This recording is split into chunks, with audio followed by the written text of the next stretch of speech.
The story begins in the 7th biosphere, where the city of Liang is suddenly attacked. A sharp warning siren echoes throughout the entire city, causing people to panic and scramble to find shelter.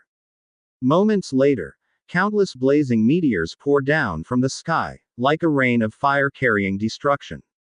Yet amid the burning scenery, one strange object stands out: an azure blue crystal, completely untouched by flames. The blue crystal hurtles downward at incredible speed, as if it has a specific target within the chaos of the city. In the blink of an eye, it crashes directly into the body of a young man. The violent impact makes him spit out blood. Before he can even recover, the crystal slowly sinks into his heart, and a mysterious energy begins to pulse inside his body. The scene shifts to the present, where many students have gathered at the school's training ground. In front of them, a man delivers a speech, explaining that the students' only hope of becoming elite martial artists in the future is to enter the Hongji class. The instructor explains that the placement exam is modeled after the college entrance examination and consists of two parts: a written academic test and a martial arts assessment. The total score is 750 points, 225 points for academics and 525 points for the martial exam. He hopes everyone will apply what they have learned and answer carefully. He emphasizes forcefully, almost shouting, that only the top 10 students in the overall ranking will be able to enter the Hongxi class.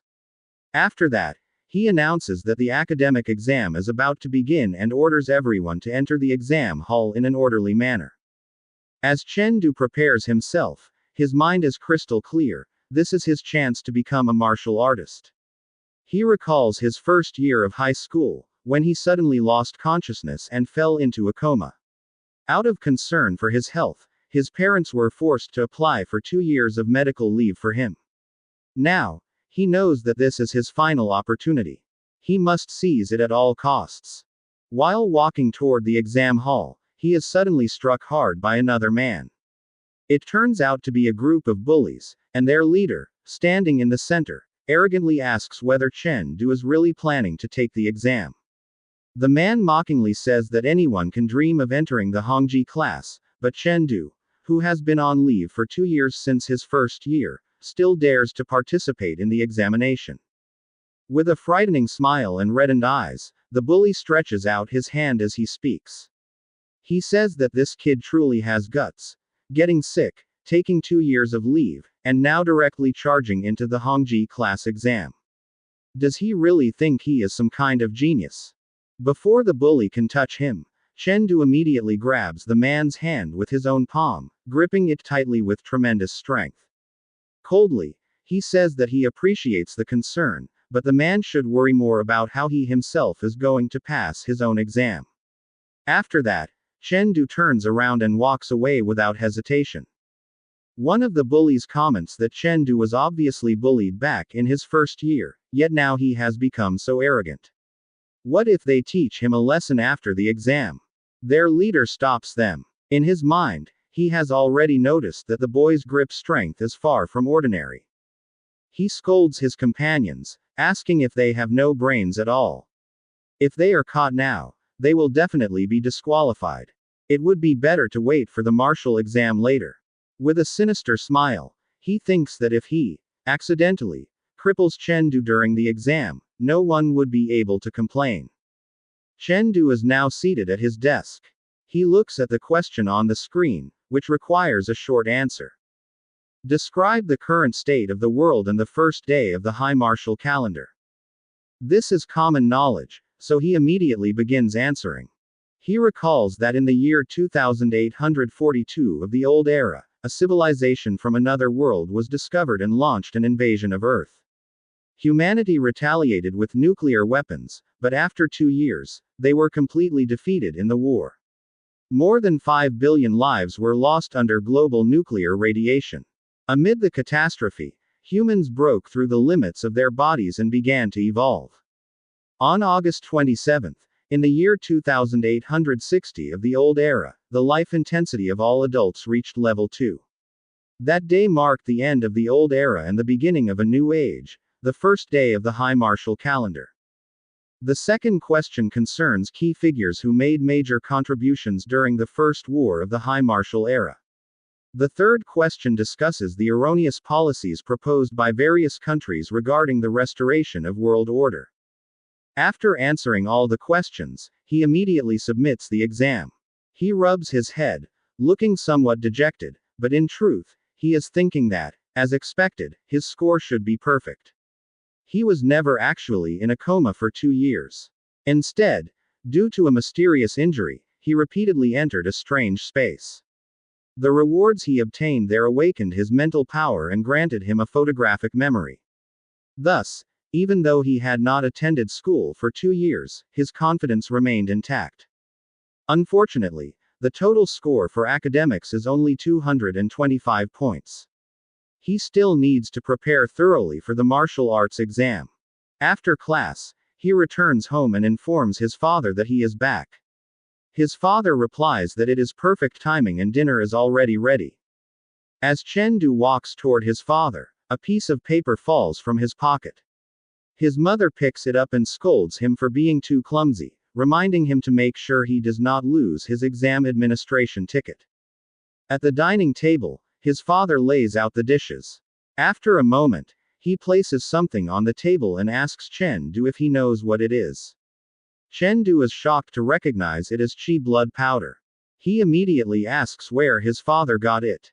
Instead of answering directly, his father smiles and says that since Chen is taking the Hongji class exam, he bought the qi blood powder to help improve his score. Chen says that he can pass even without it. His father places a hand on his shoulder and tells him not to worry. Even if he does not become a martial artist, the family can still support him. There is always a way to make a living. Hearing this, Chen smiles and nods. That night, Chen enters his room and sits on the bed. His thoughts are heavy. One bottle of qi blood powder costs 20,000, nearly draining the family's savings. In these times, if he does not become a martial artist, he cannot guarantee his family's safety. The outcome of tomorrow's exam depends on this very night. He begins to meditate. A blue flame forms in his palms, and his consciousness is drawn into another space, a frozen world surrounded by crystal. Moments later, monsters appear behind him. Since the time he fell into a coma, whenever he sleeps, he enters the crystal space.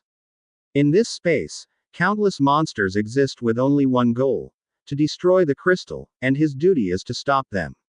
If the crystal is destroyed, he will fall into a coma again. But if he dies in battle while protecting it, he will immediately awaken in the real world, brimming with energy. At first, he was afraid to gamble with his life, so he repeatedly failed and fell into comas.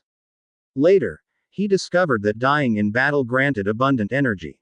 With each successful defense against a wave of monsters, his mental power increased slightly. As a result, his memory and comprehension became extraordinarily strong. After defeating a massive ape, notifications appear one after another, announcing that the next wave of monsters will arrive in 30 seconds. This is followed by a reminder that only the first successful defense grants rewards. One by one, he beheads the monsters with his sharp sword glowing with red energy. When it is over, he slowly walks away, leaving the corpses behind him. He lets out a sigh and opens his status panel. As he examines it, he realizes that his current stats are still not enough to enter the Hongxi class and become an elite martial artist.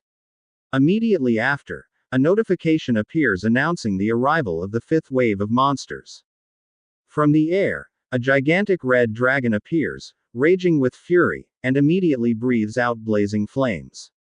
Chen dodges quickly, knowing full well that this is the monster's fire breath. Before he can regain his footing, it attacks again with its sharp claws. Seizing the opportunity, he leaps toward the dragon's arm. However, before he can climb up, the dragon suddenly strikes with a powerful tail sweep.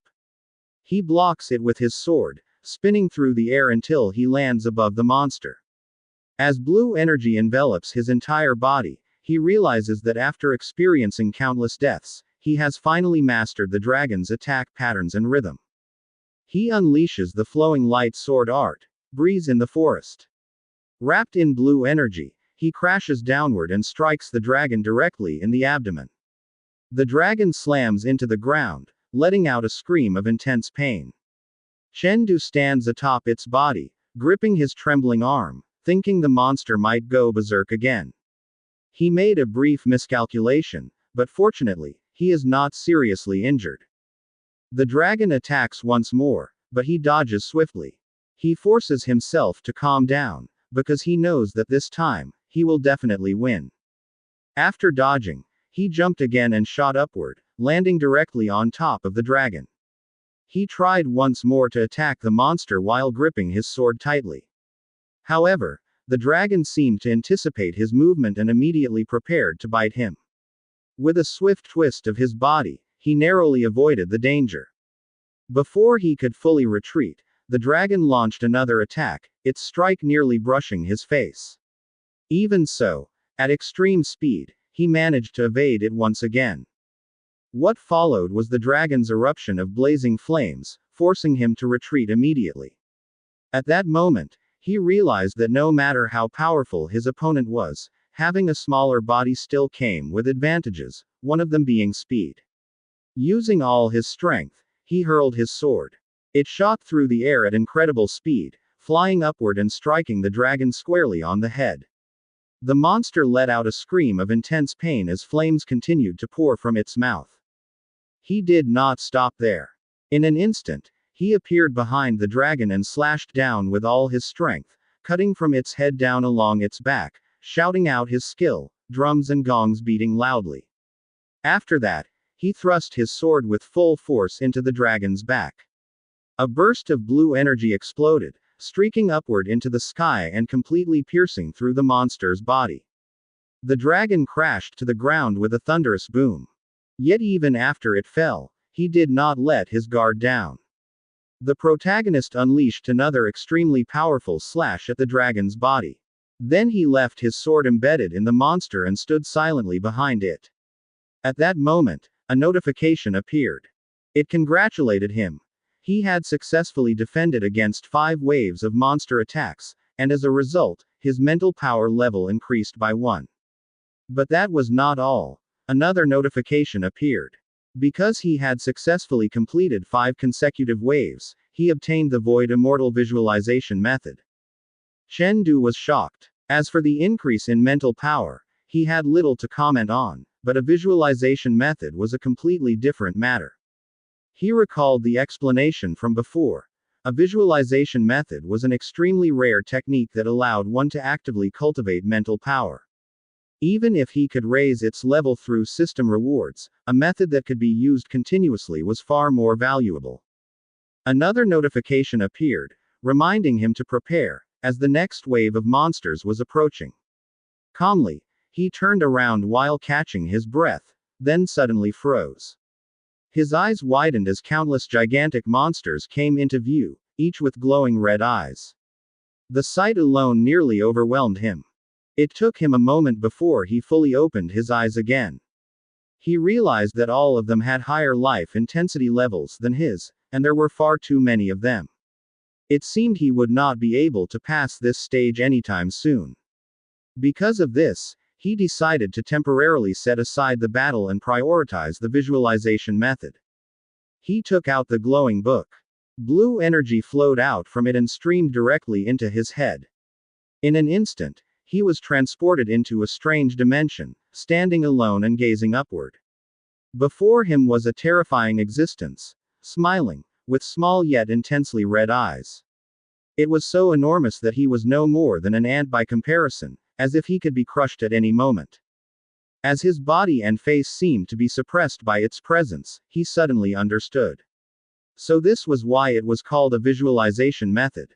All he needed to do was stare at the gigantic being. This was a trial. A mental trial. He remained in that state for several minutes. When his consciousness returned, he was already sitting on his bed, wrapped in a gentle blue energy. Moments later, the door to his room suddenly burst open. His younger sister called out to him, telling him that it was time to eat. Chen began changing his clothes, as his entire body was drenched in sweat from training. Jokingly, his sister said that he seemed more handsome now. Chen Du smiled and walked over, messing up her hair as he asked whether he had not always been handsome. His sister repeatedly nodded and begged him to stop messing with her hair. Her cheeks flushed red as she looked at her older brother. While looking in the mirror, Chen Du noticed changes in his body. Only then did he realize that this was likely the effect of the void immortal visualization method. After breakfast, he prepared to leave for the exam. He said goodbye to his father and younger sister. His father advised him to be careful on the way. The scene shifted to Liang City No. 1 High School Gymnasium. Chen Du was stretching while thinking about how effective the void immortal visualization method was. He could clearly feel improvements in every aspect of his body. Suddenly, he turned around when someone spoke behind him, calling him the genius, Chen Du, who had supposedly suspended his studies for 2 years. 3 teenage bullies stood in front of him, grinning, and their leader said that Chen Du had ranked dead last before taking leave. Did he really still have the nerve to participate in the Hongji class assessment? In a mocking tone, they asked whether the great philanthropist was here to take the very last spot. Chen Du replied seriously that it was still better than someone who could not even pass the academic subjects. One of the bullies flew into a rage and shouted, asking what he had just said. Chen Du merely smiled and replied that if he could not hear clearly, then he was not qualified to take the exam.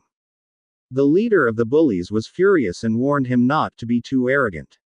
Chen Du calmly replied that he had not named anyone. If it was not him, then there was no need to take it personally. Another boy stepped in to stop them, saying that the assessment was more important. If something happened and Instructor Ling arrived, they would lose much more. The bullies left in annoyance, but their leader threatened that he would come back for him later. The boy who intervened was nervous and said he was finished for sure, but Chen Du calmly said it was fine. The boy explained that Feng Rui was arrogant because his second uncle was the dean of student affairs. He also added that there were rumors that the dean had leaked the martial arts assessment questions to Feng Rui. Only then did Chen Du realize that he needed to be cautious of Feng Rui's schemes and those of certain teachers. Soon, it was announced that the martial arts assessment would be divided into a strength test and a combat duel. The examinees were split into groups of 10.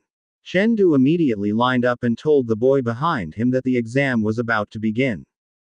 When they arrived at the strength test area, a massive device shaped like a giant bear stood before them, with the words, "Number 1, written on it.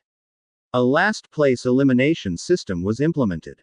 Everyone had to strike the sandbag with full force. The one with the lowest score would be eliminated. The boy beside Chen Du complained about the sandbag attack. The last place in each group would be eliminated immediately. He said the strength test this year was excessively unfair. Chen Du remained silent, thinking that there was still a combat duel afterward and that he needed to conserve his strength.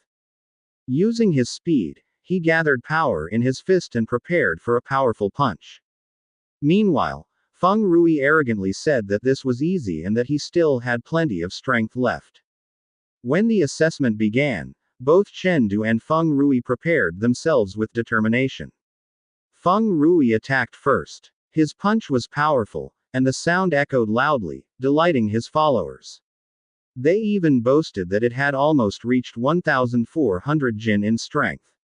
They were certain that their boss would take first place and believed that someone would be eliminated in this round. However, the bullies suddenly broke into a cold sweat when they heard an even louder booming sound and saw the punching bag fly up into the air. Some of them cursed in shock, asking what was going on. They could not believe that it had reached 1,500 jin of punching power, and from someone with only unpassed 5.1 life intensity. They wondered which class Chen Du belonged to. Was he really that strong? Why was his name not in the top 50 of the batch last year? Everyone's eyes widened as they stared at Chen Du. The boy jumped up in excitement and shouted. This was exactly what he had expected from his big brother. In his heart, he could not help but wonder, since when had Chen Du become this overpowered? The teacher observing the exam could not help but think deeply. According to standard benchmarks, A life intensity of 5.1 corresponded to only about 1000 jin of punching force. Yet Chen Du had recorded 1500 jin. Even within the Hongji class, almost no one could achieve such a result. His doubts grew stronger. Could there really be such a monster coming from an ordinary class? The possibility that Chen Du possessed a martial skill crossed his mind, but he immediately dismissed it. Even that would not be enough to explain such a huge gap. He stopped dwelling on it and promptly instructed his assistant to retrieve Chen Du's file. After reviewing the records, he learned that Chen Du was a student from a regular class who had suspended his studies for 2 years. The file stated that his martial skill had reached Tier 1, 55% back then. However, the teacher was certain that Chen Du's current level was far higher. He decided that in the afternoon, he would closely observe Chen Du's true strength. After the strength test, the teacher stood at the center of the ring and loudly announced that the students whose names were called should step onto the stage for the combat duel.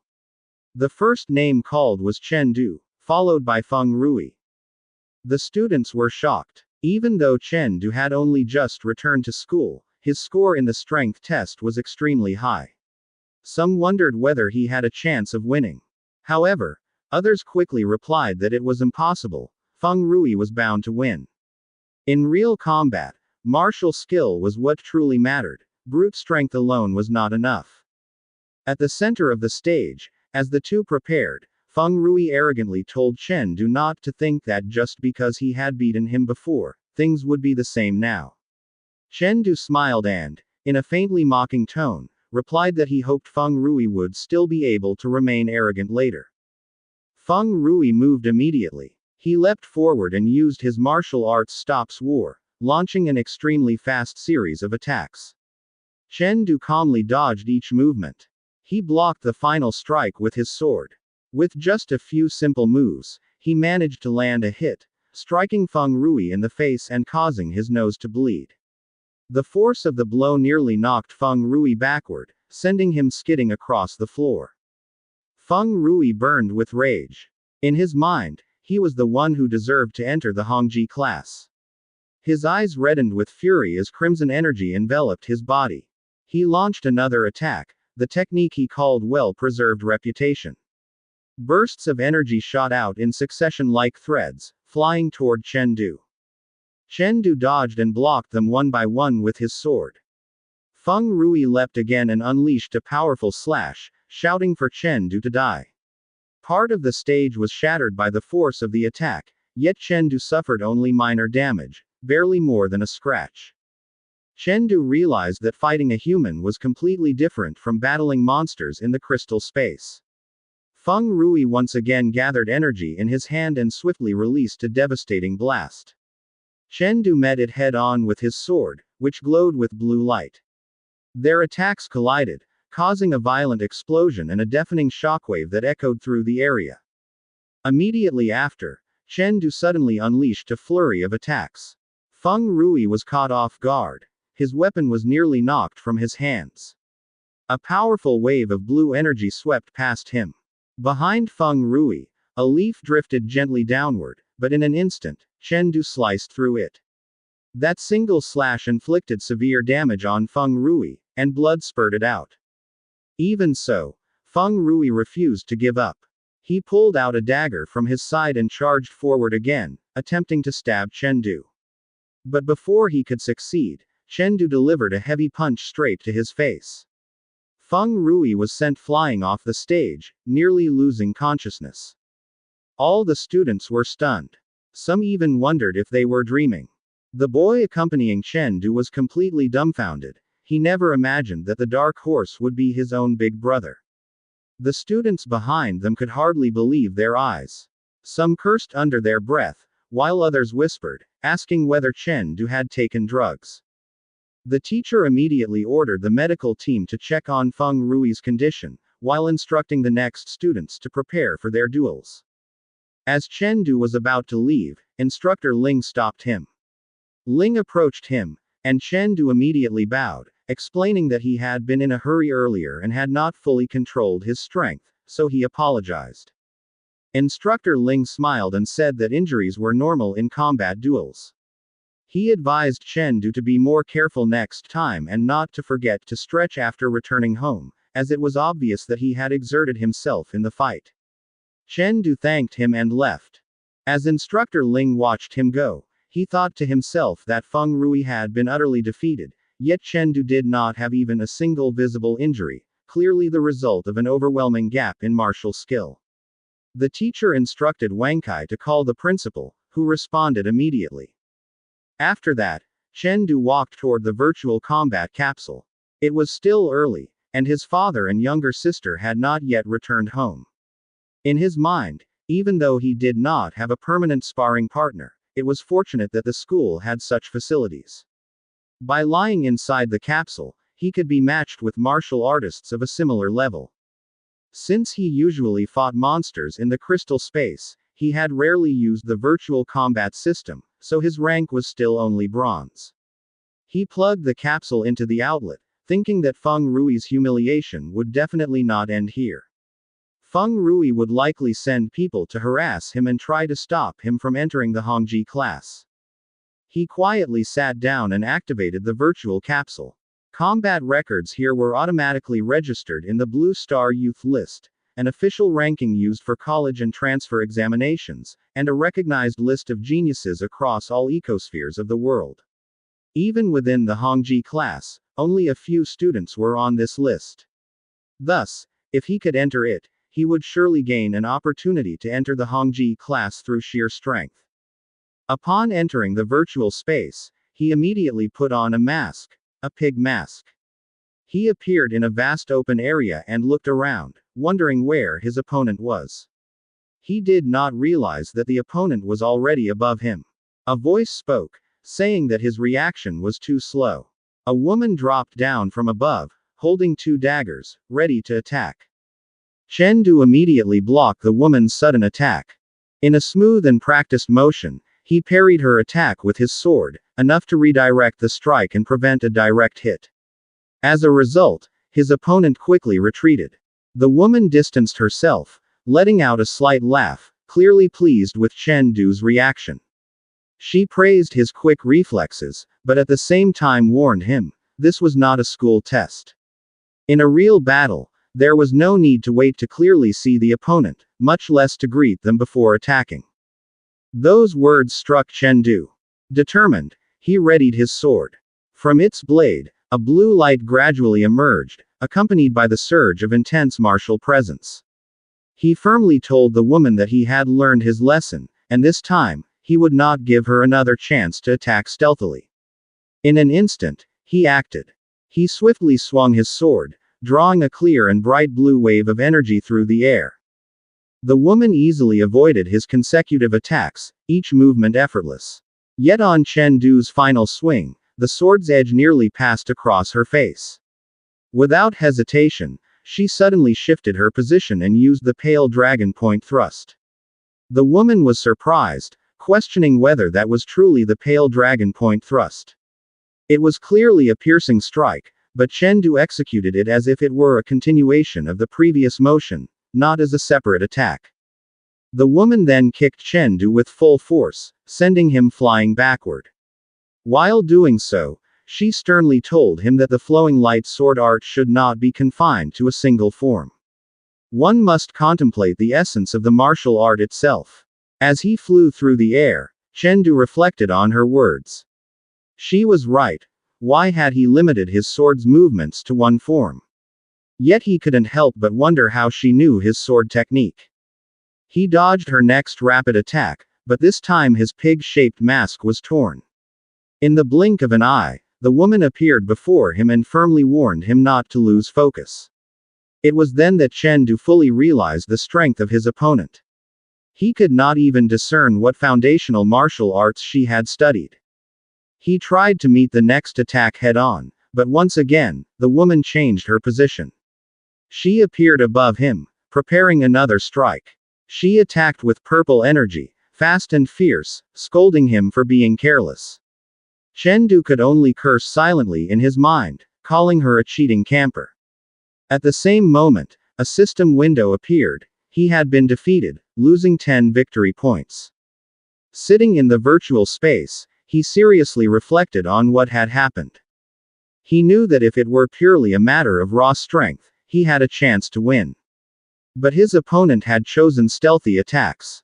Slowly, he removed his mask and told himself he needed to rethink his martial arts approach. The flowing light sword art had 4 forms, and at present, he had yet to fully control the pale dragon point thrust as a pure piercing move. Its nature was close to that of an assassin, silent, sudden, and lethal. That was when he had an idea. An assassin excelled at stealth attacks, secret and unexpected movements.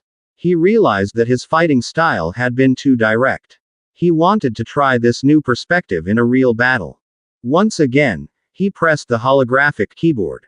A massive man appeared before him, holding a chain with a large iron ball at the end. Chen smiled bitterly. He had just come from a fight against a sneak attacker, and now he faced a natural counter to his weapon. He couldn't help but wonder what kind of godlike matchmaking system this was.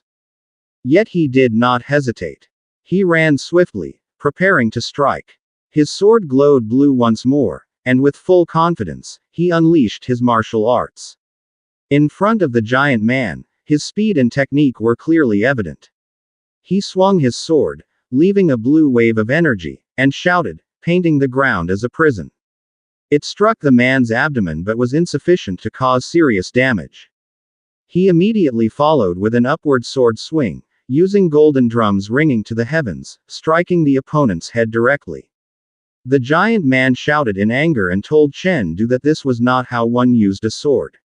He warned Chen not to assume that just because he was slightly stronger, he could do whatever he wished. He swung his weapon and hurled the large iron ball toward Chen with full force. Chen showed no fear. As the iron ball approached, he calmly asked if that was really the case. Before the weapon could strike, he activated breeze in the forest. He pierced the iron ball repeatedly, and due to his strength and speed, the weapon nearly bounced back toward the giant man. In a sudden motion, Chen was on top of his opponent, his sword pointed at the man's neck. The man was shocked, questioning if Chen hadn't just been standing in front of him moments ago. Before he could react, Chen, without hesitation, used the pale dragon point thrust. He thrust his sword with full force, wrapped in blue energy, straight into the opponent's neck. A system notification appeared. He had won against Wang Dachui and received 10 victory points. After the battle, he reappeared in the virtual space, unable to believe what had just happened. It was the first time he had successfully executed the pale dragon point thrust in a real fight. He finally understood why mastery of the sword did not mean sticking to a single form. True skill lay in adaptability. One could be firm or soft, exposed or hidden, move like lightning or flow smoothly and continuously. As the final form of the flowing light sword art, the pale dragon point thrust had taught him an important lesson. The sword could be used openly and honorably, but it could also be silent and deceptive. He smiled quietly as he observed his sword and softly told himself. The sword is a weapon without a fixed form. A system notification appeared, congratulating him. His skill had clearly improved. The flowing light sword art rose from Tier 1, 89% to Tier 1, 90%. More notifications appeared. His flowing light sword art had again improved. Seeing these messages repeatedly, Chen realized that real battles deepened his understanding and skill. Every attack, every defense, every movement carried a new lesson.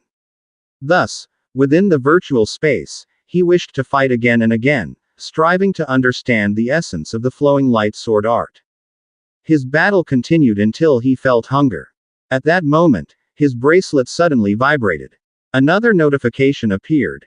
He was congratulated for entering the top 10,000 of the Blue Star Youth list. Chen could not believe what he saw. His name was listed on the Blue Star Youth list, an honor he had not expected. He immediately requested the system to display all the details of his Blue Star Youth list. The data appeared. His ranking was 6,219th. But that was not all. On the 7th Biosphere Youth list, he was ranked 654th. On the Giant Bear Realm Youth List, 55th.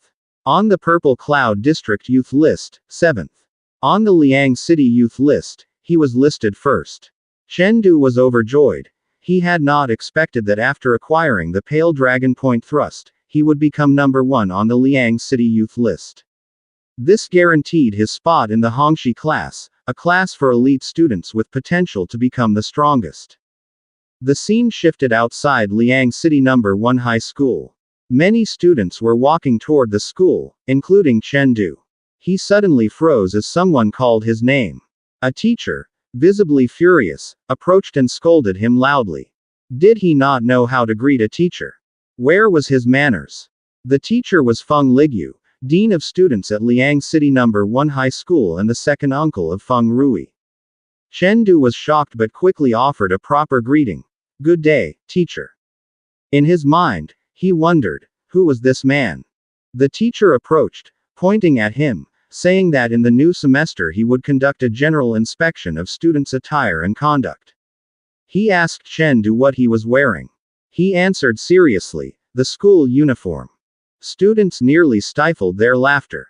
Some even commented that Chen Du might be in trouble because of the teacher's anger. They knew Feng Rui had not yet left the hospital, and his second uncle would surely seek revenge. They had also heard rumors that Chen Du had won because he allegedly took banned substances, making his victory deserved. A student could not believe it, thinking Chen Du must be extremely strong. The furious teacher pointed at Chen Du's uniform, shouting that it was unacceptable. Chen Du calmly explained that everything was in accordance with school regulations. The teacher would not accept this, screaming angrily and suddenly swinging his stick. Chen Du immediately caught it with his hand.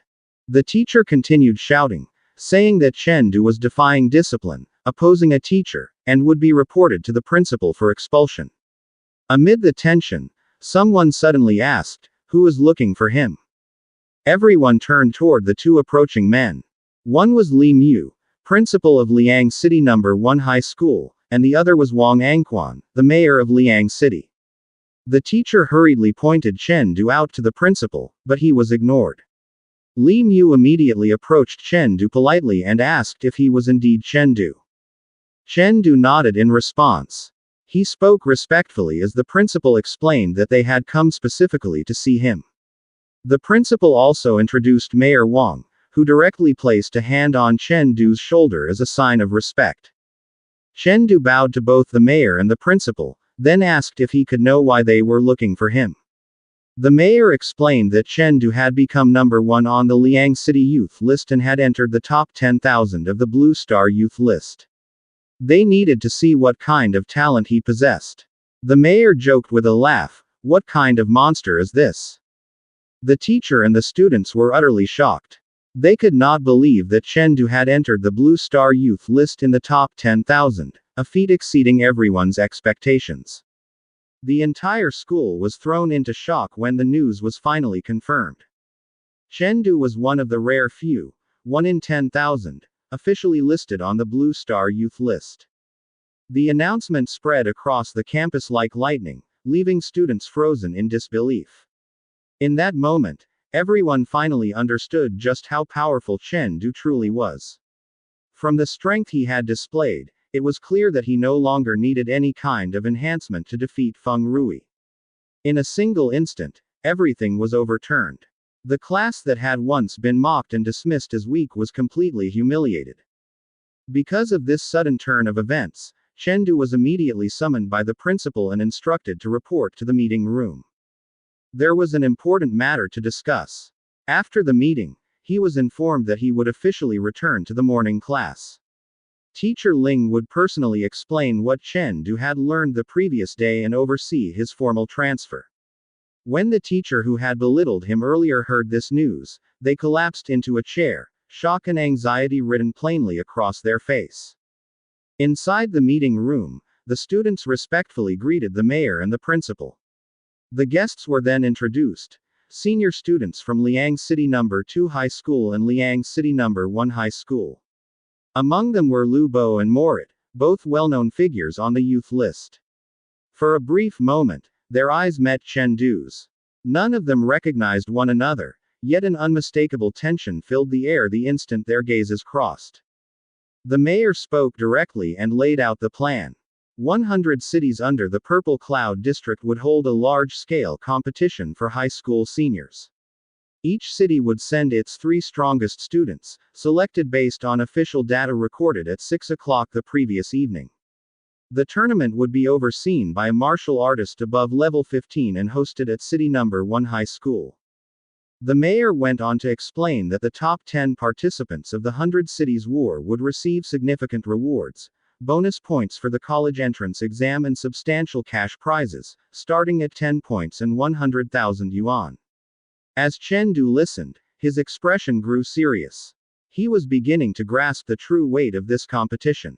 The mayor asked who was willing to participate. Morit questioned why virtual combat would not be used.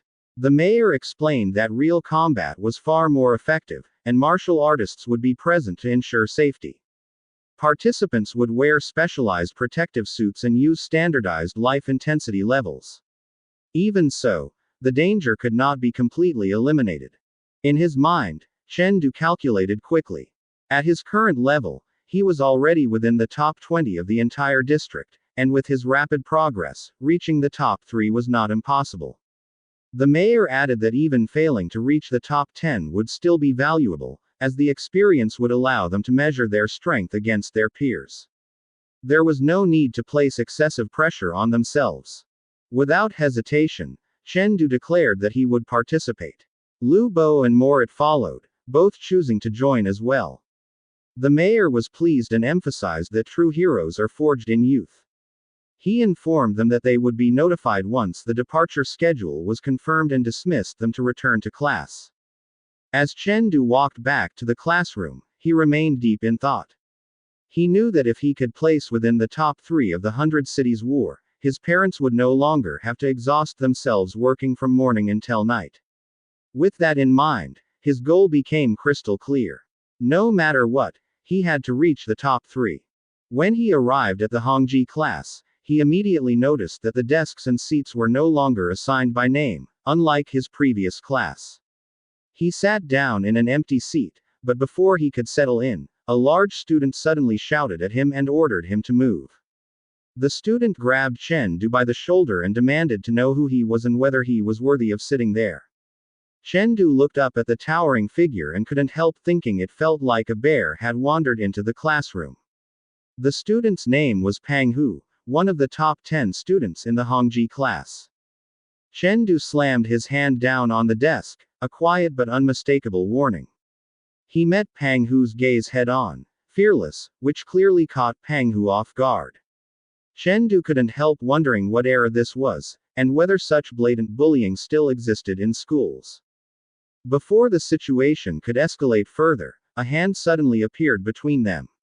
Morit stepped in calmly and reminded Pang Hu that it was Chen first day and that he wasn't yet familiar with the rules of the Hongji class. Chen quietly assessed Pang Hu's strength and realized that his life intensity was at least 2 levels higher. Pang Hu sneered and remarked that Chen had simply gotten lucky, allowing him to walk away for now. After Pang Hu left, Morit explained the class system. In the Hongji class, power hierarchy was determined by seat number. Every month, real combat battles were held to rank students, and those in the bottom 10 were forced to stand throughout class for an entire month. Only then did Chen fully understand how brutal the competition within the honors class truly was. Although the seat rankings for the month had already been set, Chen was informed that he would be allowed to issue a challenge to obtain a seat number. When he asked whether there were benefits beyond simply sitting, he was told that rankings determined the monthly resource subsidy. The higher the rank, the greater the rewards. That made the challenge worthwhile. When the instructor arrived, Chen was ordered to report to the combat room. The rules were explained clearly. A challenger could issue up to 3 challenges, and the seat number would be decided through real combat results. Without hesitation, Chen raised his hand and declared that he would challenge the 10th seat. The instructor froze, and the entire class erupted in shock. On his very first day, he was challenging a top 10 position. To many, It seemed like reckless confidence. Yet for Chen Du, the reason was simple. The resource subsidy for 10th place was 50% higher than that of 11th. The risk was worth taking. Pang Hu stepped forward with a laugh, mocking Chen Du and telling him not to cry when he lost. Chen Du calmly confirmed whether Pang Hu was indeed ranked 10th, and Pang Hu answered without hesitation. The instructor ordered Pang Hu to put on his protective gear and enter the arena. As the instructor watched Chen Du, he couldn't help thinking that the boy seemed overly eager to prove himself. But sometimes, it was precisely this kind of hardship that forged a true warrior. Inside the arena, Chen Du and Pang Hu stood facing each other. At the signal to begin, the battle officially started, the first true trial of Chen Du within the world of the Hongji class, a place where strength alone ruled everything. With a smug grin, Pang Hu asked whether Chen Du was ready. His voice dripped with mockery as he told Chen Du to prepare himself.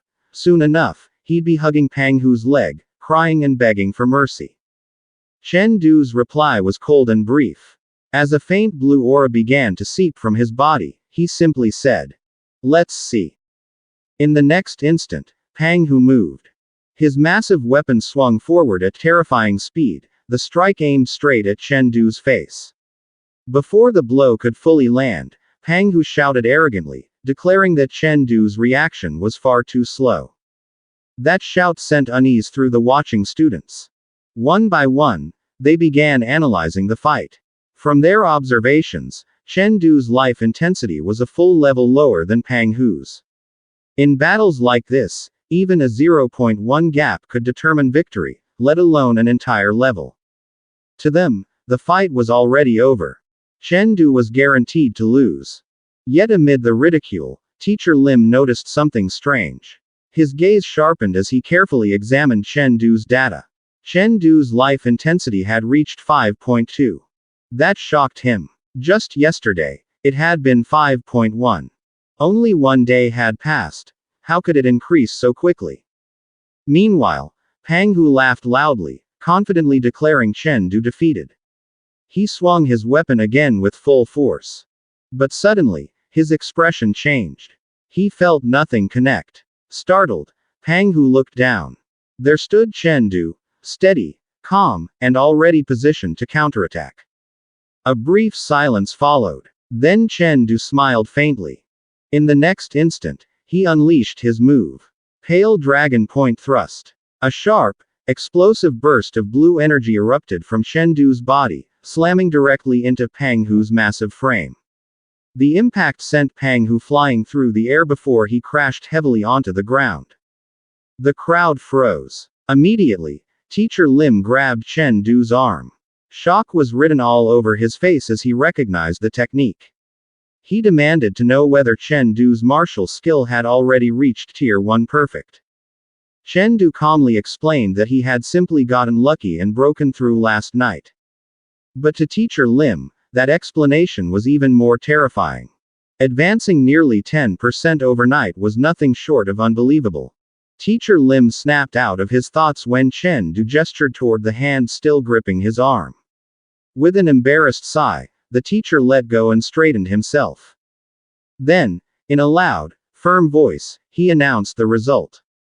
Chen Du wins. The entire room erupted in disbelief. Winning despite being a full level lower was already shocking, but defeating his opponent with a single attack was beyond imagination. Even more, it hadn't expected Chen Du to be a late-blooming genius. Because of his victory, Chen Du claimed seat number 10. Teacher Lim asked if he wanted to continue challenging higher seats, but Chen Du declined. Even if he climbed a few more ranks, the increase in resources wouldn't be significant. Conserving his strength was the smarter choice. After the battle, Morit and several students rushed over, asking to add Chen Du on WeChat for easier communication. Though confused, Chen Du accepted. Even Pang Hu, who had been so arrogant earlier, suddenly humbled himself. He hugged Chen Du's leg, apologized repeatedly, and begged him not to take his earlier words to heart.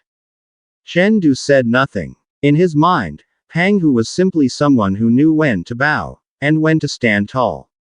What Chen Du didn't notice, however, was Teacher Lim's serious gaze, fixed firmly on him. Suddenly, Teacher Lim called Chen Du over and told him to come to the office after class. After class ended, the scene shifted to the principal's office. A knock sounded. The principal called them in. Teacher Lim entered first, followed by Chen Du. Without wasting time, Teacher Lim asked whether Mount Everest Martial Arts University and Mount Tai Martial Arts University still had slots available for early special admission within their ecospheres. The principal was startled. He invited them to sit before asking why Teacher Lim brought this up. Teacher Lim explained that he wanted Chen Du to attempt the early special admission path. The principal reminded them that both universities were among the top 8 famous schools. The minimum requirement was clear: Tier 1 perfect martial skill. Chen Du was still 1% short. That last 1% was an extremely difficult threshold to cross. But Teacher Lim insisted on trying. After all, the school had an instrument capable of measuring martial skill precisely. With a sigh, the principal remarked that Teacher Lim was as stubborn as ever. Still, he pointed to the instrument and explained that its maximum detection limit was Tier 1 high stage, more than enough for testing. Teacher Lim instructed Chen Du to repeat the attack he used during the seat-ranking battle. Chen Du calmed himself and closed his eyes. When he opened them, he stepped forward, tightened his grip, and unleashed Pale Dragon Point Thrust. A terrifying surge of blue energy exploded outward. A violent blast echoed through the room. The instrument shattered completely. The principal turned pale as the device's head flew off and nearly struck him. He stared in disbelief at the wreckage. Teacher Lim explained that he hadn't expected this either. Just yesterday, Chen Du had still been Tier 1 high stage. But overnight, he broke through. He was now fully Tier 1 perfect. Chen Du quickly apologized for destroying the instrument. But Teacher Lim waved it off, declaring that Chen Du was a true combat genius. His battle instincts were terrifying, as if he had been forged through countless life and death struggles. In all of Teacher Lim's years of teaching, he had never encountered a student with such presence. Those words sent a chill through Chen Du. From that moment on, the principal designated him as a priority student. His training resources were temporarily raised to seat number 1 level, and the school planned to endorse him for early special admission through the 100 Cities Hegemony tournament. As long as he placed in the top 3, his admission would be almost guaranteed. Chen Du asked what early special admission meant.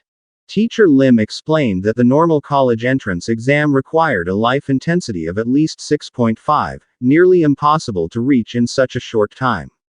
But through special admission, reaching Tier 1 perfect 1 month before the exam was enough. After the tournament, professors from Mount Everest and Mount Tai would personally conduct the assessment. Chen Du then asked whether he could still take the normal entrance exam even if he passed special admission. When asked which university he preferred, he quietly named Mount Huang Martial Arts University. The teachers were surprised. Resource-wise, the top 8 schools were nearly identical. Chen Du then explained why. 6 years ago, the giant race attacked the Cloud Thunder district of Lake West City. Even after the City Defense Corps arrived, manpower was insufficient. The result was hundreds of thousands of deaths. All Chen Du wanted was for his family to live safely and peacefully. And if disaster ever struck Liang City, he wanted to be close enough to return immediately, to save them. At that moment, Teacher Lim understood. Such thoughts usually came from those who had already lost their families. But Chen Du, still young, with his family intact, already carried this sense of responsibility. And then Teacher Lim realized. Chen Du was someone capable of bearing immense responsibility. Chen Du explained that he had been considering the 2 schools as backup options. If he failed to enter Mount Huang Martial Arts University, he thought he could enroll in one of them instead. However, the principal immediately told him that this wasn't possible. Once he chose the early special admission route, he would be required to sign a binding agreement with the school, locking in his enrollment. At that moment, Teacher Ling gently placed a hand on Chen Du's shoulder and clarified the situation. If Chen Du managed to place in the 100 Cities Hegemony tournament 1 month later, admission into those 2 schools would be almost guaranteed. The calculations had already been done for him. With early special admission, the required score could even be lowered by an additional 100 points. However, if he chose not to take early special admission, the conditions would be far harsher. His life intensity would need to reach at least 6.5, and his college entrance exam score could only be reduced by a maximum of 30 points. Based on past experience, Teacher Ling advised him not to gamble with his future. Chen Du smiled lightly, thanked both the teacher and the principal, and said he would think carefully before deciding. After the discussion ended, he walked out through the school gates. As he made his way home, his thoughts became clear. Early special admission wouldn't begin until after the 100 Cities Hegemony tournament, which was still more than a month away. From now until the college entrance exam, he planned to live inside the exclusive martial arts training room provided by the school and focus entirely on strengthening himself. During that time, he also intended to test whether medical methods could accelerate the growth of his life intensity. He knew the necessary resources were available. After all, they belonged to the Technology Martial Palace. Within the High Martial Civilization, 3 supreme forces worked together to safeguard humanity's future.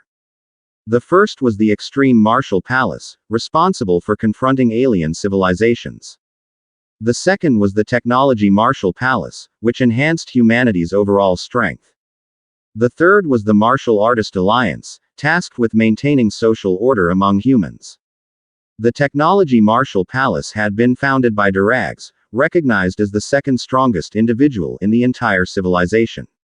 Though his combat power was inferior to Yan, no one could deny his immense contributions to humanity's progress. When Chen Du arrived at a Technology Martial Palace outlet, a woman greeted him politely and asked how she could assist him. Calmly, he stated that he wished to purchase 3 boxes of Thunder Chi blood pills. The woman explained that the pills couldn't be sold directly. Buyers had to pass an endurance test first and invited him to follow her. Chen Du hesitated briefly. He knew the Thunder Chi blood pills were among the best Chi blood medicines available to ordinary people before becoming full martial artists, but they came with serious risks. Once consumed, the medicinal effect turned into lightning that surged through the meridians. If the user failed to maintain intense concentration for 30 minutes, the lightning could spiral out of control and cause severe danger. That was why the endurance test was mandatory. When asked if he was ready, Chen Du answered calmly that he was. He placed his hand on a large testing screen. The woman turned away to initiate the process, then suddenly froze, shock flashing across her face as she stared at the display.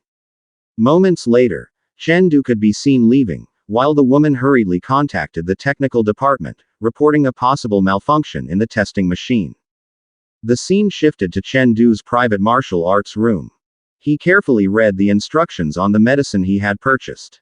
1 pill per day for 10 consecutive days constituted a single cycle.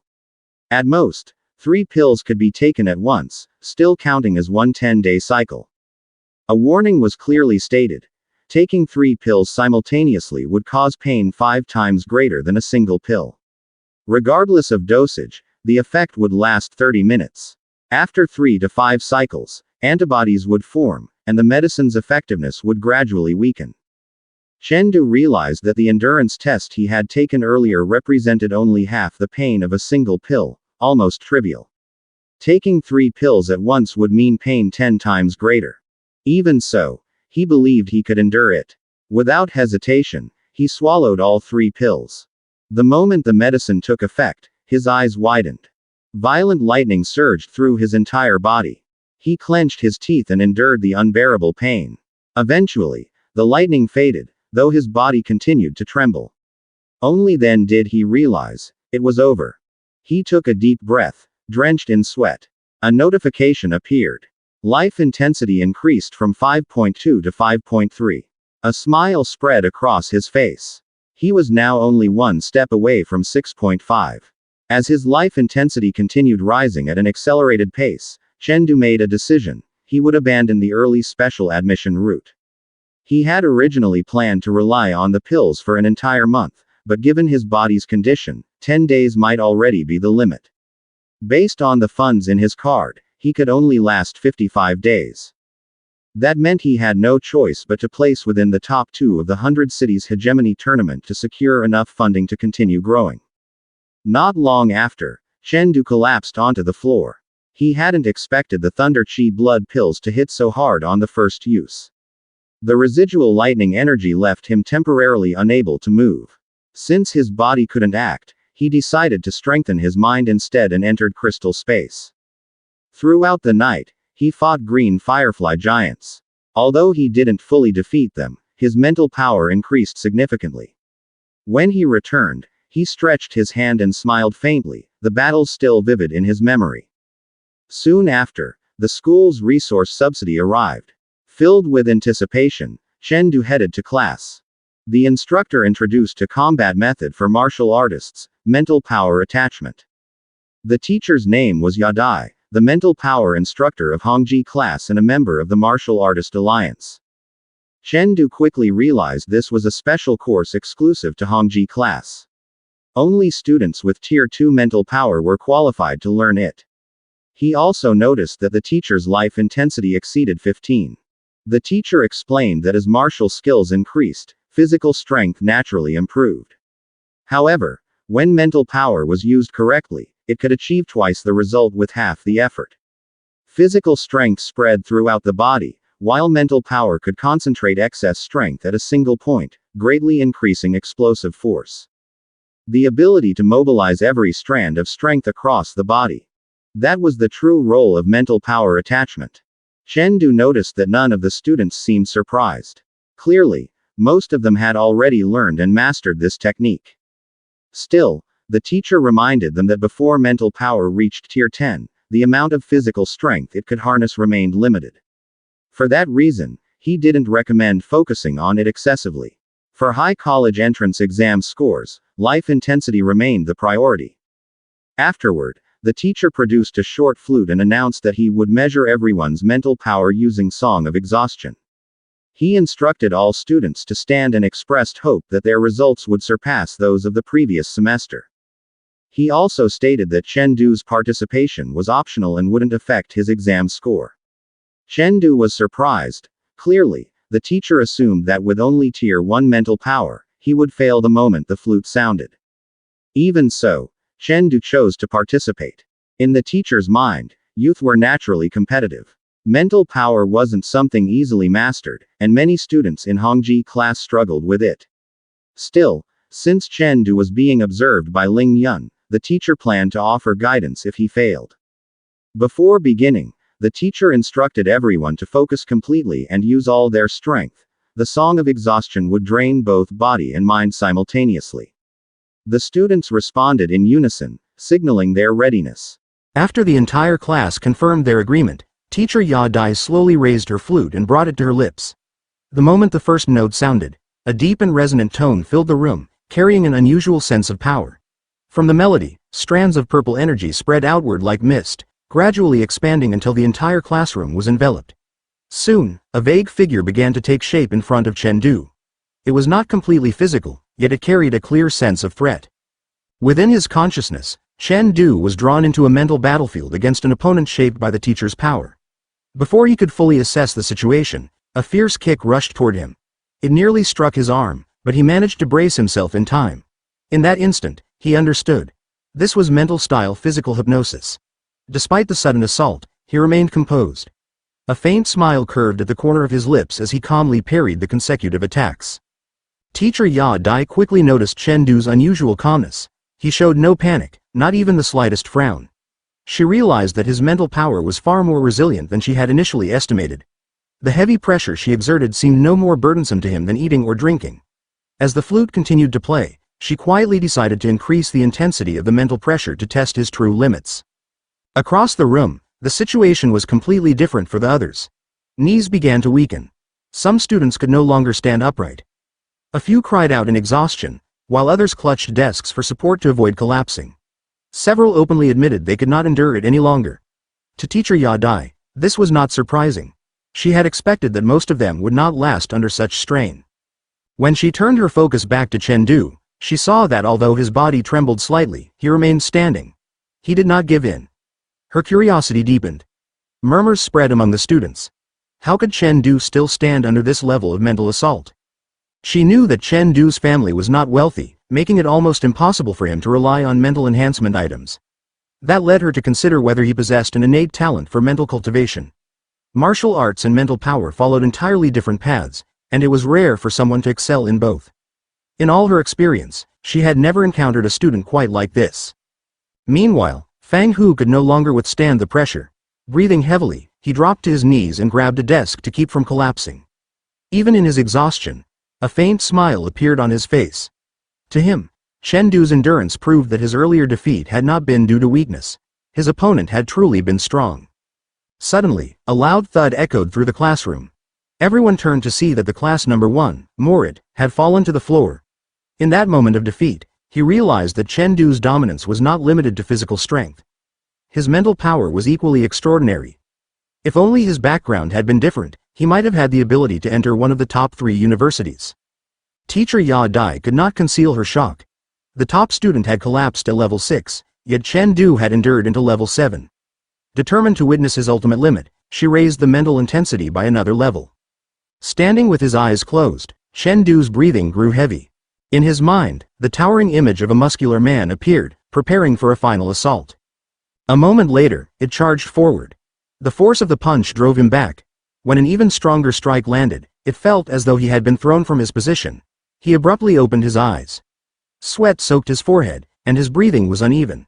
He bent slightly, feeling a weight that pressed not only on his mind but on his physical body as well. He now fully understood that a mental battle could produce real effects on flesh and bone. Teacher Ya Dai fell into silent contemplation. Mental power exceeding one's life intensity was rare. Combined with Chen Du's high martial arts talent, it formed a nearly unseen pairing. In her view, he might walk the path of mental immunity, using his own strength to shatter opponents. A perfect warrior against the Big Eye civilization. After class, in the principal's office, the principal's voice rang out in disbelief upon hearing of Chen Du's dual talent. Teacher Ya Dai confirmed that she had personally witnessed everything. Teacher Ling added that he had spoken with Chen Du and believed the young man had the potential to reach level 20 and become a soaring martial artist. Teacher Ya Dai questioned whether such a level truly still existed and whether soaring martial artists could literally fly.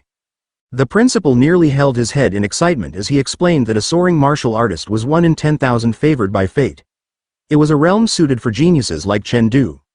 It would be a waste if he stopped at the top 8 famous schools. He should aim for one of the 3 top-tier martial arts universities that did not recruit through the regular entrance examination. He mentioned that after the 100-city hegemony tournament, Black Dragon Martial Arts University would hold a freshman selection in Cyber City. He instructed Teacher Ling to encourage Chen Du to participate, and Teacher Ling readily agreed. Later, in the faculty office, Chen Du politely asked if he had been summoned. Teacher Ling asked whether he was familiar with Black Dragon Martial Arts University. Chen Du replied that he knew it was among the top 3 institutions but lacked detailed knowledge. The teacher explained that it did not accept students through the regular entrance exam and only selected outstanding geniuses. To become a soaring martial artist, one needed a life intensity of 9.9 and Tier 1 mid-stage strength. Yet even among high school martial artists, only about half reached the mid-stage. Although qi and blood medicine could raise life intensity, not everyone could afford it. Many could not even purchase basic qi and blood milk, and by the time they earned enough money, their bodies might already have passed the optimal period for such cultivation. When asked whether he wished to try, Chen Du took a deep breath and answered seriously that he would attempt the selection. Internally, he understood the weight of possibly leaving his family behind, but he also knew he had to face this opportunity. Teacher Ling placed a hand on his shoulder and told him to give it everything he had. He could treat the top 8 famous schools as a safety net through early special admission while striving for a higher goal. With only 1 month remaining before the 100-city hegemony tournament, Chen Du decided to focus entirely on that objective. The next morning at home, his mother called him for breakfast. His sister noticed that something about him had changed in recent days. His posture was straighter, and his expression was harder to read. At the table, he informed them that he would temporarily leave at school to concentrate on training for the upcoming tournament. His mother reminded him not to neglect rest. His sister wondered why he had not moved earlier. He explained that every Hongzi class student had a personal martial arts room with resting facilities, and he now had sufficient resources. His father encouraged him to train diligently. After finishing his meal, Chen Du said goodbye and stepped out of the house. As he walked away, his family watched with hope and trust in their eyes, reminding him to take care of himself and give everything he had to reach first place.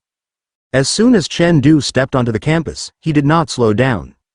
His pace was steady and purposeful, and in his mind he repeatedly went over the resources allocated to him: 90 bags of Qi blood milk, 30 Qi blood pills, and 4 packs of perfect Qi blood powder. All of them were stored in the martial arts room, available for him to use at any time. By his estimation, their total value would not be less than 50,000. It made him realize even more clearly that the path of martial arts was not measured by diligence and talent alone. It required substantial financial support as well. When he reached his room, he first organized his belongings neatly before deciding to devote more time to training. Simply attending classes would not be enough. If he wanted to secure his position, he had to invest more effort into actual practice. After putting everything in order, he headed straight to the training area. Standing in the center, he instructed the robot to increase the gravity to 5 times the normal level. The robot responded immediately and activated the mode. In an instant, the entire space grew heavy. The air itself seemed denser. A thin layer of blue energy wrapped around Chen Du's body as he adjusted his grip on his sword. The pressure felt as though an enormous force was pressing down on him. Under such conditions, every movement had to be precise and controlled. The robot announced that the 4th round had begun. Chen Du raised his sword and faced the first wave of attacks. He knew that under extreme gravity, directly clashing with brute force was dangerous. A single miscalculation could injure his muscles or even fracture a bone. Instead of confronting the robot's strength head-on, he redirected the punches and used careful movements to conserve energy. A heavy punch shot toward him, but he narrowly avoided it. The robot provided an analysis. His evasion success rate was high, but energy consumption remained significant. Before he could fully reset his stance, the robot attacked again, striking high with a punch while delivering a low kick at the same time, effectively sealing off the usual escape paths. Chen Du did not panic. Instead, he incorporated the gravity into his strategy. Just as the kick was about to land, he leapt upward, dodging the punch, and with the added weight pulling him down, he precisely landed on the robot's shoulder. From that position, he launched a swift counterattack. His sword connected, forcing the robot to stagger back slightly as a faint trail of smoke rose from its side. The robot's movements changed. Its eyes glowed red as it announced a shift to its final protocol. Suddenly, it accelerated and charged again. Under 5 times gravity, Chen Du struggled to keep up with the increased speed. He was gradually cornered by the relentless assault and eventually slammed to the ground. Recognizing the outcome, he called out to the robot, "Little bear," to deactivate the gravity mode. Moments later, the pressure in the room returned to normal. He sat down and began cultivating. He could feel that his physical endurance had reached its limit for the day. To avoid wasting time, he activated the Void Immortal Visualization method to strengthen his mental power while his body rested. In his mind, glowing eyes slowly emerged from the darkness, followed by the vague outline of a massive being watching him in silence. He did not retreat. Instead, he intensified the blue energy and confronted the image directly. After some time, he opened his eyes and noticed that his mental power had increased by 0.3. Even so, his body was exhausted and trembling slightly. He drank Qi blood milk to replenish his energy, but the effect was not enough to fully restore him. He decided to sleep. Before drifting off, he resolved to continue training in the crystal space. In his dream, his consciousness appeared within the crystal space. He pulled the sword from the ground, and the surroundings shifted immediately. One after another, green firefly giants materialized around him. The first time he had faced them, he had not understood their nature and had failed to defeat even one. Now, he was prepared to try again. Releasing the blue energy, he charged at one of the giants. He quickly observed that the green section on their bodies was not a mere marking but the source of their healing energy.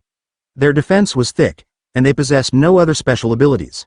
Destroying that green core was clearly the key to bringing them down. As he leapt from one giant's head to another, he noticed that his movements felt lighter and more controlled than before. The gravity training had significantly improved his balance and timing. Because of this, he decided to continue using that method to strengthen himself. With another precise strike, one of the giants finally collapsed. As the battle continued, he understood that this kind of preparation would greatly increase his chances of entering the top 3 in the 100 Cities Hegemony tournament. Several days later, his team arrived in High City for the tournament itself. When they stepped into the hotel, Chen Du noticed the luxury of the surroundings. The lobby was elegant and meticulously maintained, far beyond anything he had experienced before. Instructor Ling excused himself to handle the arrival arrangements, leaving the students waiting. While they stood there, a loud voice suddenly echoed across the lobby. Chen Du turned and saw a student with his hair tied back arguing angrily with the receptionist. It was Wu Sang from the Lu City participating team. He insisted that he had arrived on time and violated no rules, so he could not accept being treated as if he were at fault. He demanded a clear explanation, but the receptionist, visibly nervous, struggled to respond. Wu Sang took a deep breath and slowly placed his hand on the hilt of his sword. From his posture and the tension in his shoulders, it was obvious that if the matter could not be resolved with words, he was prepared to settle it by force. Lu Bo and Morit were stunned when Chen Du remarked on the overwhelming power of that man's sword intent. In his estimation, the stranger's martial arts level was likely no lower than his own. This left the two questioning if it was truly possible for someone who looked like a simple country local to possess such elite skill. Amidst the rising tension, Zhou Xiaogu, a member of the High City participating team, suddenly spoke up. She gave a sharp command to settle the matter, make him sign it. As for his teammates, consider them forfeited. Everyone turned to look, gasping as they recognized the speaker. It was the Sea Princess. Cries of shock erupted from the crowd. Many noted she was even more stunning in person than in her photos. Some recalled seeing comments online claiming she wasn't photogenic, and seeing her now, they realized those rumors were true. The camera simply couldn't capture her real beauty. Chen Du was visibly startled to hear she was the Sea Princess.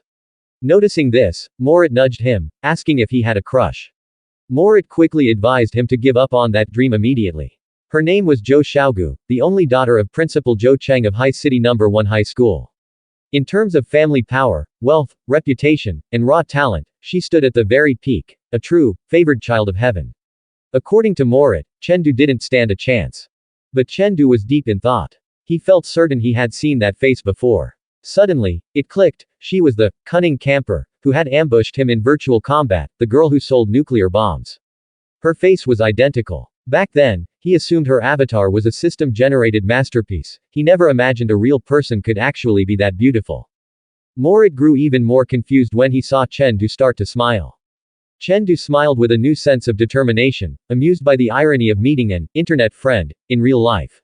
However, he was sure she wouldn't recognize him. In their previous encounter, her martial arts technique was a step above his, reaching Tier 1 perfect. He wondered just how strong she had become since then. He realized now that joining the 100-city hegemony tournament was definitely the right move. A short while later, as hot tea simmered on the table and the team relaxed on the sofa, Teacher Ling spoke up. He informed them that the team leader had called a meeting to announce that this year's rules had changed. Before the elimination rounds, a badge snatch battle had been added. The three teammates asked for clarification, and Chen Du pressed for the specifics. Teacher Ling explained that the tournament would span 3 days with 3 distinct rounds. The first round, the badge snatch battle, would take place the following day over the course of 13 hours inside a forest. They needed to collect badges inscribed with 2 characters, High, and Martial.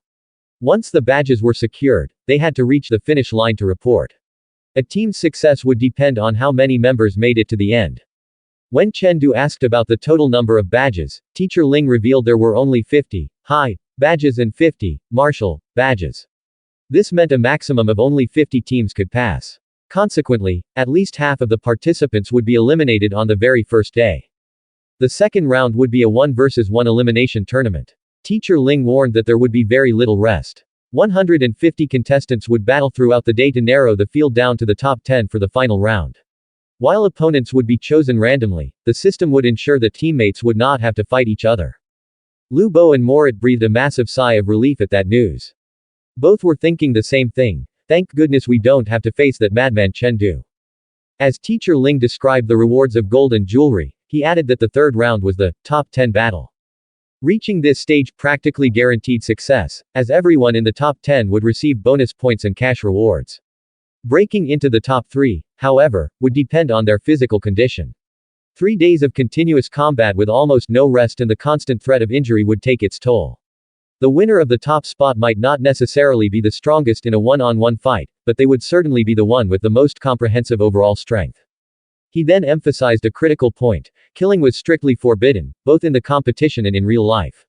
This was a rule to be followed for a lifetime. Their true enemies were from an alien civilization, so he sternly commanded them never to point their weapons at their fellow humans. On the day of the battle, they would wear special suits to equalize everyone's life intensity. Teacher Ling added that the team leaders would enter the area in secret to act as protectors. However, he warned them that if he was forced to intervene, it meant they were officially eliminated. Tomorrow depends on you, he told them. Believe in yourselves, no matter what happens, you are the best. The three responded with a confident roar of agreement. The next day, at High City No. 1 High School, Chen stood amidst the crowd in front of what appeared to be a massive forest. He wondered if it was actually a real woodland. In the center of the gathering, Principal Zhou Cheng stood and announced that everyone had arrived. He introduced himself as the principal and one of the organizers of the tournament. He explained that the gate before them led to a forest that was part of a special environment unique to the school. It was a dimensional rift, formed hundreds of years ago when the 9 great planets, known as the Spirit Realm, collided. This specific area was the lowest difficulty level, a level 1 spirit realm known as the Forest Wolf Woods. Chen Du whispered to himself, questioning if this was truly the spirit realm, that mysterious, uninhabited space crawling with monsters. The principal added a reassuring note, explaining that there was no need for concern because the space was remarkably stable. It had been personally certified by Ryan, the founder of the Martial Artists Alliance and the third strongest person in the world, guaranteeing the area's structural integrity. However, the principal was blunt about the stakes. The trial still carried a genuine risk of death. He urged every participant to stay vigilant and look out for one another. He then signaled out a student named Wu Zhang, warning him not to assume he could operate as a lone wolf just because he arrived solo. The school would assign him teammates suited to his skill level. Instead of being relieved, Wu Zhang looked visibly annoyed, leaving Chen Du wondering why the guy seemed so frustrated by the arrangement. Using his iris authentication, the principal unlocked the massive gates. As they creaked open, he ordered everyone to prepare for entry into the Forest Wolf Woods. The students filed in one by one until they reached a massive, glowing sigil on the ground. Whispers filled the room as people wondered if they had already arrived at their destination. The principal smiled and clarified that the actual location of the spirit realm was a top-tier secret. What they were looking at was a magic array, a transport system to the Forest Wolf Woods. He explained it was a fail-safe meticulously crafted by their predecessors. If the dimensional rift were ever to collapse, this array would serve as an emergency exit to bring them back safely. A system announcement echoed through the hall, instructing everyone to step inside the array. In a matter of moments, each group would be teleported to a random spawn point within the woods. The map showed 300 marker points, but there was a catch. Only 100 held genuine badges, while the rest were fakes. The voice wished them luck and signaled the activation. A brilliant purple light erupted from the sigil, shooting upward toward the sky. In an instant, Chen Du was transported. Blinking against the sudden glare of the sun, he looked around, questioning if this was truly the place. Behind him, Morit asked which marker point they should head toward. Checking the system map, Chen Du noted that their luck seemed solid. There was a badge marker very close to their starting position. They decided to check it out immediately to see if it was the real deal. Morit and Lu Bo followed, grinning in agreement. After a short trek, they reached a spot marked by a large, tombstone-like pillar. They threw a stone at it to test for traps or fakes, and a moment later, a badge inscribed with the character, "Hi," materialized. Chen Du snatched it up. Examining the metal in his hand, he smiled, admitting he had expected the markers near the starting zone to be decoys. He hadn't expected to find a real badge so easily. Lu Bo clapped him on the back, ecstatic about their early lead, and suggested they hit the next marker point right away. But Chen Du's instincts suddenly flared. Without a second's hesitation, he lunged forward, grabbing Lu Bo and pulling him out of harm's way. 2 arrows thudded deep into the dirt where they had just been standing, a clear sign that they were being ambushed. Chen Du was surprised that anyone could be faster than his own team. He immediately readied his weapon as a group from Kun City blocked their path. The strangers wasted no time, demanding to know if they were from Liang City. They gave a blunt ultimatum. Hand over their badges immediately or face elimination. Based on the red markings on their arms, Chen Du realized these students were indeed from Kun City. They hailed from a developed metropolis, and their reputation for power preceded them. In this world, the larger the city, the more formidable its students usually were. Meanwhile, in the auditorium of High City No. 1 High School, spectators noticed that a confrontation was already brewing. It had been less than 10 minutes since the participants entered the arena. The quick encounter was likely due to the teams having nearly identical starting points and destinations. At the same time, The Kun City principal saw what was happening on the screens. He tapped Principal Li Mu on the back and offered a mock apology, joking that he would cover the Liang City team's plane tickets home that very evening. Principal Li Mu sat in silence, wondering how his school had ended up in a fight so early in the first round. Back in the field, Chen Du asked the Kun City leader if they really thought they were capable of eliminating his team. The leader, visibly annoyed, advised them to just surrender the badges quietly. Chen Du only smirked, noting that being from a big city didn't automatically make them the stronger fighters. The Kun City leader moved into a combat stance, radiating a powerful surge of energy. He declared that Chen Du's group would be the first team eliminated. He shouted his name, Lin Yuan, and claimed he was destined to be the spirit king of Kun City. Lin Yuan lunged forward with explosive speed. Morit and Lu Bo prepared to intercept him, but Chen Du stepped in front of them. He told his teammates he would handle this alone. Despite the teammates' confusion, the Kun City team attacked in unison. They thrust their spears together, executing a technique known as the Comet Spear Art Third Stance, boiling the loot and burning the crane. As they descended from the air, Lin Yuan shouted that the Liang City group had no idea how massive the power gap truly was. Chen Du remained perfectly calm. He parried the simultaneous spear strikes with a single sweep of his sword, not backing down even an inch. Lin Yuan was stunned. He hadn't expected his full force attack to be stopped so easily. He gritted his teeth and pressed forward, putting even more weight into the assault. Chen Du defended the barrage effortlessly. He realized they were both at level 5 life intensity, but he noticed that Lin Yuan's martial art was at the peak of the Tier 1 high stage, which explained his ego. His two teammates, however, were not nearly as skilled. Deciding to end the fight, Chen Du activated his level 9 mental power attachment. A massive wave of energy erupted from his blade, blasting his opponent's back. He followed up instantly with the flowing light sword art first stance, painting the ground as a prison. Blue energy rippled through the air. With one violent swing of his sword, he released the energy toward the Kun City team. When they hit the ground, only Lin Yuan remained conscious. Lin Yuan cursed to himself, sweating and shaking as he wondered how Chen Du's sword could feel so much heavier than his own spear. Before he could even recover, Chen Du moved in for the final strike, intending to neutralize the strongest threat first. He prepared the flowing light sword art second stance, golden drums. But just as he was about to launch the attack, a hand suddenly reached out and caught his blade, stopping his movement cold. Chen Du's eyes widened in shock as the newcomer spoke, admiring the sheer power behind his sword strike. Lin Yuan shouted desperately, calling out to teacher Lin Bei and insisting he could still fight. But the teacher only looked at him and told him it was over. He had lost. The teacher explained that Chen Du had already managed to shred their clothing, a clear sign that his attack power had reached level 7 life intensity. He pointed to another teammate who was badly injured, his uniform practically in tatters. He told Lin Yuan that even if he had blocked the first sword strike, he would never be able to block the second. With that, he advised the group to withdraw. As he watched Chen Du, the teacher couldn't help but think that the boy's talent far surpassed Lin Yuan's. He was certain that Chen Du would become a formidable warrior in the future. Meanwhile, teacher Ling Yun, who was hiding behind a nearby tree, could barely hide a smile at what had unfolded. The Kun City team said their goodbyes, telling Chen Du they looked forward to his performance in the finals. Before they left, Lin Yuan called out to Chen Du to ask for his name. He then introduced himself properly, admitting that while he rarely acknowledged anyone as stronger than him, Chen Du was one of the few exceptions. Chen Du didn't say much in return. He simply declared that, in the end, the top spot would be his. The scene then shifted to the High City No. 1 high school auditorium. Principal Li Mu laughed as he told his friend, Principal Cao Yan, that he should be thanking him for the win. He even teased him by asking what time he wanted his plane ticket booked for the trip back to Liang City that night. From behind them, Mayor Ku remarked to old Zhao that he didn't expect so many students to reach the Tier 1 perfect rank in martial arts this year. Including the boy from the Liang City team, there were now 4 of them. However, old Zhao corrected him, stating that there were only 3. The spectators were shocked to see that the Liang City team had already secured 2 badges. One person questioned why they were heading toward the Moonmark exit with only 1 badge each. If they tried to leave now, wouldn't they be disqualified immediately? Meanwhile, in the Forest Wolf Woods, Morit and Lu Bo were confused. They asked Chen Du if he really intended to take down Wu Zhang right then and there.